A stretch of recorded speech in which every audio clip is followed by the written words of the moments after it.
Welcome to our channel Taste My Food. அஸ்ஸலாமு அலைக்கும். Hello friends, எல்லோரும் எப்படி இருக்கீங்க? நல்லா இருக்கீங்களா? நார்மலாக நம்ம கிச்சனில் இருக்கிற வேலையிலும் சரி, இல்லை வீட்டை மெயின்டைன் பண்ணுவோம்ல, நல்லா க்ளீனாக அந்த மாதிரி மெயின்டைன் பண்ணுவோம். அந்த வேலையிலும் சரி, சின்ன சின்ன ஐடியாஸ் வந்து ஃபாலோ பண்ணும்போது நம்மளுக்கு டைமும் சேவ் ஆகும், நிறைய பணத்தையும் நம்ம மிச்சப்படுத்தலாம்.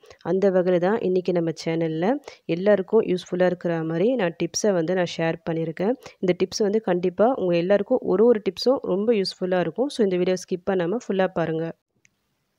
நம்ம எல்லாருக்குமே ரொம்ப பிடிக்கும் வீட்டை வந்து நல்லா நீட்டாக நல்ல ஸ்மெல்லாக வச்சுருக்கணும்னு சொல்லிட்டு. அதுக்காக என்ன பண்ணுவோன்னா, ஓடோனில் வாங்கி வைப்போம், ஏர் ஃப்ரெஷ்னர் யூஸ் பண்ணுவோம். இது எல்லாமே ரொம்ப காஸ்ட்லி. சீக்கிரமாக காலியாகிடும், மறுபடியும் காசு கொடுத்து வாங்க வேண்டியதாக இருக்கும். அந்த வகையில் நம்ம காசு செலவு பண்ணாமல் வீட்டில் இருக்க பொருளை வச்சு நல்லா வீட்டை நல்ல ஸ்மெல்லாக எப்படி வச்சுருக்கிறது பார்க்க போகிறது தான் ஃபஸ்ட்டு டிப்பு. இதுக்காக ஏதாவது ஒரு பவுல் எடுத்துக்கோங்க. நான் வந்து அந்த வாட்டர் கேன் மூடி இருக்குது பார்த்தீங்களா, அதுதான் எடுத்திருக்கேன். அதில் நான் என்ன போட போகிறேன்னா, நம்ம வீட்டில் நார்மலாக யூஸ் பண்ணுவோம்ல ஆப்ப சோடா, இட்லி தோசைக்கெலாம் போடுவோம் பார்த்தீங்களா, அந்த ஆப்ப சோடா தான் எடுத்திருக்கேன். இதுலேருந்து ஒரு 3லேருந்து ஒரு 4 ஸ்பூன் அளவுக்கு நான் எடுத்துக்கிறேன். நீங்கள் பவுல் வந்து பெருசாக இருந்துச்சுன்னா அதுக்கேற்ற மாதிரி நீங்கள் எக்ஸ்ட்ரா நீங்கள் போட்டுக்கலாம். இது கூட நம்ம வாசனைக்காக சேர்க்க போகிற பொருள் என்னென்னா கம்ஃபர்ட் வந்து மோஸ்ட்லி எல்லோரும் யூஸ் பண்ணுறாங்க. அப்படி இல்லைனா கூட பரவாயில்ல, ₹3 சேஷே இந்த மாதிரி விற்கிது, அதை வாங்கி நீங்கள் யூஸ் பண்ணிக்கலாம். இது வந்து ஜஸ்ட் ஒரு ஸ்பூன் அளவுக்கு நான் ஃபஸ்ட்டு போடுறேன். இது போட்டு இது கூடவே நல்லா மிக்ஸ் பண்ணி விட்டுக்குங்க. நேச்சுரலாகவே இந்த ஆப்ப சோடாவுக்கு வந்து அந்த கெட்ட ஸ்மெல்லாம் அப்சர்வ் பண்ணுற அந்த தன்மை இருக்குது. இது வந்து நம்ம வீட்டில் வைக்கும்போது அந்த கெட்ட ஸ்மெல் எல்லாமே அப்சர்வ் பண்ணிக்கும். இது கூடவே நம்ம நல்ல ஸ்மெல்க்காக இந்த கம்ஃபர்ட் அது மாதிரி சேர்க்குறோம் பார்த்தீங்களா, அதில் இருக்க வாசனை வந்து நல்லா என்ஹான்ஸ் பண்ணி கொடுக்கும். உங்கள் வீடே ரொம்ப சூப்பரான ஒரு ஸ்மெல்லில் இருக்கும். இதில் நீங்கள் கம்ஃபர்ட் தான் போடணும்னு இல்லை, ஒருவேளை நீங்கள் எசென்ஷியல் ஆயில் அந்த மாதிரிலாம் உங்கள் வீட்டில் இருந்துச்சுன்னா அது கூட ஒரு 4லேருந்து 5 ட்ராப்ஸ் அளவுக்கு போட்டுக்கலாம். அது இல்லைன்னா நம்ம நார்மலாக யூஸ் பண்ணுவோம் பார்த்தீங்களா, அத்தரு, சென்ட்டு, ஸ்ப்ரே அந்த மாதிரிலாம் இருக்கும். அது கூட நல்லா இது கூட மிக்ஸ் பண்ணி விட்டுட்டு நம்ம யூஸ் பண்ணிக்கலாம். இது வந்து நீங்கள் எங்கே வேணாலும் வச்சுக்கலாம். உங்கள் ரூமில், பாத்ரூமில், ஹாலில் சொல்லிட்டு எங்கே வேணாலும் யூஸ் பண்ணிக்கலாம். நல்ல ஒரு ஸ்மெல்லாக இருக்கும் உங்களுக்கு வீடு ஃபுல்லாக இது வைக்கும்போது. ஒருவேளை உங்கள் வீட்டில் ஹாலு, ரூம் அந்த மாதிரி இடத்துல வைக்கும்போது இந்த கேனுக்கு பதிலாக இன்னும் கொஞ்சம் டெக்கரேட் பண்ணி கூட நீங்கள் வைக்கலாம். நல்லா அழகான பவுலில் இதை மிக்ஸ் பண்ணி போட்டு கூட ஒரு ஓரமாக நீங்கள் வச்சுக்கலாம். கிச்சனில் வந்து அந்த சிங்க்குக்கு கீழே வந்து ஒரு கெட்ட ஸ்மெல் உங்களுக்கு வரும். ஸோ இதை நீங்கள் மிக்ஸ் பண்ணி அந்த சிங்க்குக்கு கீழே நீங்கள் வைக்கும்போது உங்கள் கிச்சனுக்கு நீங்கள் என்டர் ஆகும்போதே நல்ல ஒரு ஸ்மெல் கிடைக்கும். நான் வந்து இன்றைக்கி இதை பாத்ரூமில் தான் வைக்க போகிறேன். அதனால தான் இந்த வாட்டர் கேன் மூடியில் வந்து நான் ரெடி பண்ணி வச்சுருக்கேன். இதில் கம்ஃபர்ட் வந்து ஜஸ்ட் நான் ஒரு ஸ்பூன் அளவுக்கு தான் போட்டிருக்கேன். உங்களுக்கு இன்னும் நல்ல ஸ்மெல்லாக வேணும்னா ஒரு 2லேருந்து 3 ஸ்பூன் அளவு கூட நீங்கள் போடலாம். இது வந்து ஸ்மெல் வந்து எப்போ உங்களுக்கு கம்மியாகுதோ அந்த டைமில் அதே ஆப்ப சோடாவில் எக்ஸ்ட்ரா இன்னும் கொஞ்சம் கம்ஃபர்ட் சேர்த்து நல்லா மிக்ஸ் பண்ணி விட்டிங்கன்னா அந்த ஸ்மெல் வந்து உங்களுக்கு இருந்துக்கிட்டே இருக்கும். இப்போ நம்ம பார்க்க போகிற நெக்ஸ்ட் டிப்பு என்னென்னா, நம்ம நார்மலாக வெளியே வந்து முழு தேங்காய் வாங்குவோம். அதை உடச்சி பத்தை போட்டு எடுப்போம். சம்டைம்ஸ் வந்து நம்மளுக்கு வராது, ரொம்ப கஷ்டமாக இருக்கும் அந்த பத்தை போடுறதுக்கு. அதுக்கான சூப்பரான டிப் தான் இது. என்னென்னா, இந்த தேங்காவை இந்த மாதிரி உடச்சி வச்சுருக்கோம்ல, அதை வந்து நம்ம வீட்டு ஃப்ரிட்ஜ் இருக்குல்ல, அதில் ஃப்ரீசரில் வச்சுருங்க. இந்த உடச்ச தேங்காவை அப்படியே ஃப்ரீசரில் வச்சுருங்க. ஒரு 3லேருந்து 4 மணி நேரம் நீங்கள் அப்படியே வைக்கலாம். 4 மணி நேரம் கழித்து நீங்கள் பத்தை போட்டால் உங்களுக்கு சூப்பராக அந்த பத்தை வரும். நான் வந்து நாளைக்கு காலையில் தான் இந்த தேங்காவை யூஸ் பண்ண போகிறேன். ஸோ நைட்டே நான் வச்சுக்கிறேன். நாளைக்கு காலைல நம்ம பார்க்கலாம்.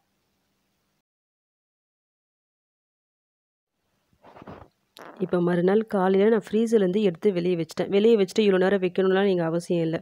வச்ச உடனே நம்ம பத்தை போட்டு எடுத்துடலாம். உங்ககிட்ட இந்த மாதிரி பத்தை போடுற கத்தி இருந்துச்சுன்னா அதை யூஸ் பண்ணலாம். அப்படி இல்லைன்னா நீங்கள் நார்மலாக வெங்காயம் தக்காளிலாம் கட் பண்ணுவீங்களா, அந்த கத்தி எடுத்து கூட ஜஸ்ட்டு இந்த மாதிரி நீங்கள் கட் பண்ணி எடுத்தாலே உங்களுக்கு ஈஸியாக வந்துடும். நான் கட் பண்ணும்போதே உங்களுக்கு தெரியும்னு நினைக்கிறேன். அந்த சைடில் இருக்கிறதெல்லாம் பாருங்கள், நல்லா விலகி வரும். ரொம்ப கஷ்டப்பட்டு நம்ம பத்தை போடணும்னு அவசியம் இல்லை. ஜஸ்ட்டு இந்த மாதிரி நீங்கள் எடுத்தாலே உங்களுக்கு ஈஸியாக வந்துடும் வெளியே.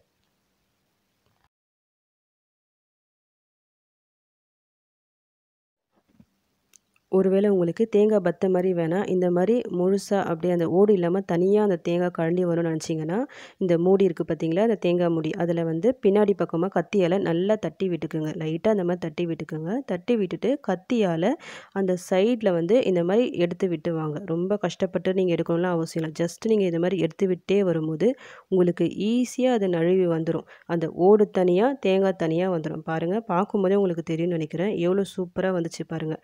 இதுக்கு மேலே நீங்கள் அப்படியே துருவி எடுத்து கூட நீங்கள் ஃப்ரிட்ஜில் ஸ்டோர் பண்ணி வச்சுக்கலாம். நான் வந்து பத்த போட்டு எடுத்துக்கிறேன். எனக்கு வந்து நார்மலா பத்த போட்டு தான் நான் யூஸ் பண்ணுவேன். அப்ப தான் எனக்கு அந்த அளவு தெரியும். ஸோ பத்த போட்டு நான் எடுத்துக்கிறேன். இதுக்கு மேல தேங்காய் வந்து உடைக்க வரல, பத்த போட வரல கவலைப்பட வேணாம். இந்த டிப்ஸை ஃபாலோ பண்ணுங்க.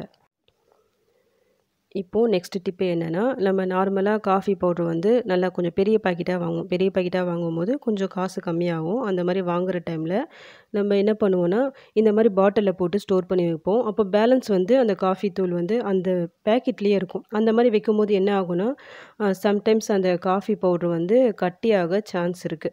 ஸோ அத அவாய்ட் பண்றதுக்காக தான் இப்ப நம்ம என்ன பண்ணலான்னு பார்க்க போறோம். இதுக்காக ஃபர்ஸ்ட்டு ஒரு கத்திய எடுத்துட்டு, நெருப்புல வந்து இந்த மாரி காட்டி எடுத்துக்குங்க. சூடு பண்ண இந்த கத்திய நம்ம அந்த காஃபி பவுடர் பாக்கெட் கட் பண்ணி வச்சோம் பார்த்தீங்களா, அந்த இடத்துல வந்து இந்த மாரி நல்லா பிரஸ் பண்ணி விட்டுக்குங்க.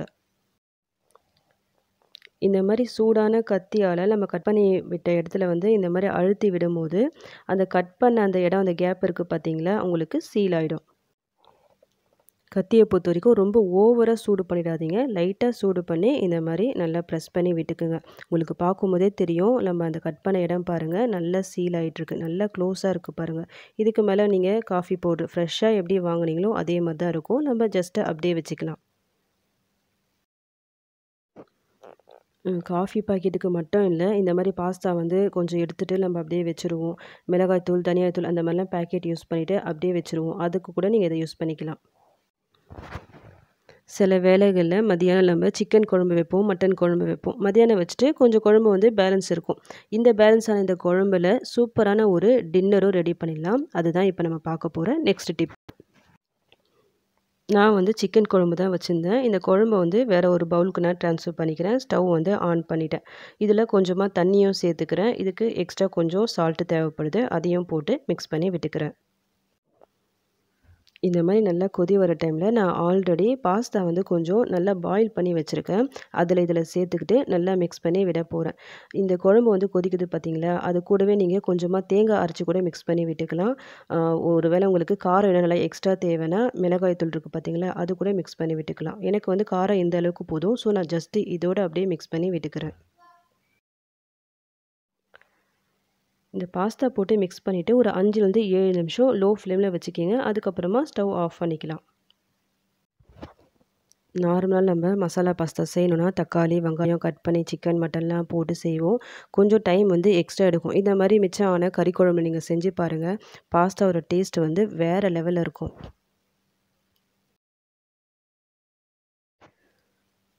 சிக்கன் குழம்பு, மட்டன் குழம்பு மட்டும் இல்லாம, சம்டைம்ஸ் நம்ம வெஜ் குருமா, எம்டி சால்னா அந்த மாரி ரெடி பண்ணிட்டு, அது கூட பேலன்ஸ் ஆயிருக்கும் பார்த்தீங்களா? அதில கூட நீங்க இந்த மாரி பாஸ்தா ரெடி பண்ணலாம். டேஸ்ட் வந்து ரொம்பவே சூப்பரா இருக்கும்.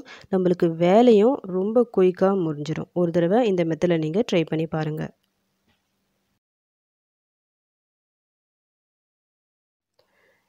இப்போ அடுத்த டிப் என்னன்னா, நம்ம கடைகள்லேருந்து வாங்குவோம். ஊர்க்கா பாட்டில் வாங்குவோம், ஜாம் பாட்டில் வாங்குவோம், ஹனி பாட்டில்லாம் வாங்குவோம். அந்த பாட்டில்லாம் அழகா இருக்கும். அத வந்து நம்ம கிச்சனுக்கு ஏதாவது ஸ்டோர் பண்ணி வச்சு யூஸ் பண்ணிக்கலாம். அந்த டைம்ல என்ன பண்ணுவோம்னா, அதில இருக்க லேபிள வந்து நம்ம ரிமூவ் பண்ண ட்ரை பண்ணுவோம். ஈஸியா வராது. அது எப்படி ஈஸியா ரிமூவ் பண்றது தான் நெக்ஸ்ட் பார்க்க போறோம். எங்க வந்து நம்ம ஸ்டிக்கர் ரிமூவ் பண்ணணுமோ, ஃபர்ஸ்ட்டு அத வந்து இந்த மாரி நெருப்புல வந்து காமிச்சிக்கங்க. ரொம்ப ஓவரா காமிக்க வேணாம். லைட்டா இந்த மாரி காமிச்சிக்கங்க. லைட்டா சூடு பண்ணிட்டு, அதுக்கப்புறமா இந்த ஸ்டிக்கர வந்து நீங்க ரிமூவ் பண்ணிடுங்க. எந்த கஷ்டப்படாம ஈஸியா அந்த ஸ்டிக்கர் உங்களுக்கு வந்துரும். நான் அந்த 2 சைடும் பாருங்க ஸ்டிக்கர் எடுத்துட்டேன். பார்க்கும்போதே தெரியும். இந்த பாட்டில் வந்து நல்லா கிளீனா சூப்பரா இருக்கு பாருங்க.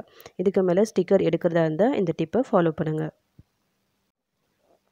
நெக்ஸ்ட் இப்ப நம்ம வாட்டர் பாட்டில் வந்து நல்லா கிளீனா எப்படி வாஷ் பண்ணுறத பார்க்க போறோம். நார்மலா தண்ணி குடிக்கிறதுக்கு பிளாஸ்டிக் பாட்டில் யூஸ் பண்ணாதீங்க. இந்த மாரி சில்வர் பாட்டிலே யூஸ் பண்ணுங்க. அதுதான் நல்லது உடம்புக்கு. இந்த சில்வர் பாட்டில் வந்து யூஸ் பண்ணும்போது நார்மலாவே அந்த உள்ள வந்து கொஞ்சம் ஒரு மாரி ஸ்மெல் அடிக்கிற மாரி இருக்கும் உங்களுக்கு. கொஞ்சம் கொழ கொழன்னு இருக்க மாரி இருக்கும். அது போக்குறதுக்காக தான் இந்த டிப்பு. இதுக்கு என்ன பண்ணணும்னா, லெமன் இருக்கு பார்த்தீங்களா, அதில பாதிக்கும் கொஞ்சம் கம்மியா லெமன வந்து நல்லா இந்த மாரி பிழிஞ்சு விட்டுக்குங்க. பிழிஞ்சு விட்டுட்டு அது கூடவே ஆப்ப சோடா நம்ம இட்லி, தோசைக்கு யூஸ் பண்ணுவோம்ல ஆப்ப சோடா அதுதான். அதுலேருந்து ஜஸ்ட் ஒரு ஸ்பூன் அளவுக்கு நான் இது போடுறேன். இந்த லெமனும் இந்த ஆப்ப சோடாவும் 2ம் சேர்ந்து போடும்போது நல்லா இந்த மாரி பொங்கி வரும். ஒரு ரியாக்ஷன் இருக்கும் பார்த்தீங்களா? இப்போ இது மாரி பொங்கி வர டைமில் கொஞ்சமா தண்ணிய பொறுத்தவரைக்கும் லைட் சூடா அந்த மாரி போட்டுக்கங்க. போட்டுட்டு ரொம்ப ஜாஸ்தி தண்ணி ஊத்தணும்னு இல்ல. கொஞ்சமா போட்டுட்டு நல்லா ஷேக் பண்ணி விட்டுக்குங்க. நல்லா ஷேக் பண்ணி விட்டுட்டு அப்படியே ஒரு 15 நிமிஷம் அப்படியே விட்டுருங்க. டைம் இருந்துச்சுன்னா ஒரு 1/2 மணி நேரம் டூ 1 மணி நேரம் கூட நீங்க விடலாம். உங்க டைம பொறுத்துட்டு. அதுக்கப்புறமா வாஷ் பண்ணி எடுத்துருங்க.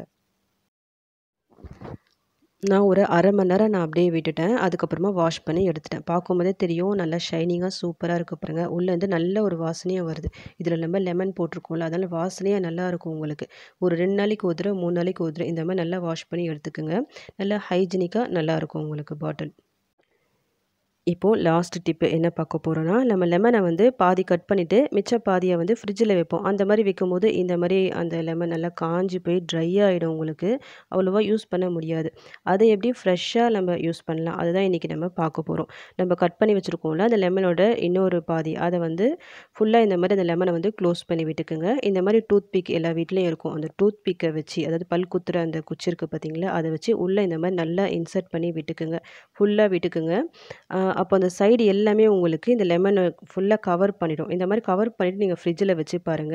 1 வாரம் கழிச்சு எடுத்தாலும் லெமன் வந்து உங்களுக்கு நல்லா ஃப்ரெஷ்ஷா சூப்பரா இருக்கும். அவ்வளோதான். இன்னைக்கு நம்ம டிப்ஸ் எல்லாமே உங்களுக்கு யூஸ்ஃபுல்லா இருக்கும்னு நெனைக்கிறேன். இது எல்லாத்தையும் ட்ரை பண்ணி பாருங்க. ட்ரை பண்ணி பார்த்துட்டு உங்களுக்கு யூஸ்ஃபுல்லா இருந்துச்சுன்னு ஃபீல் பண்ணீங்கன்னா, மறக்காம எனக்கு கமெண்ட் பண்ணுங்க.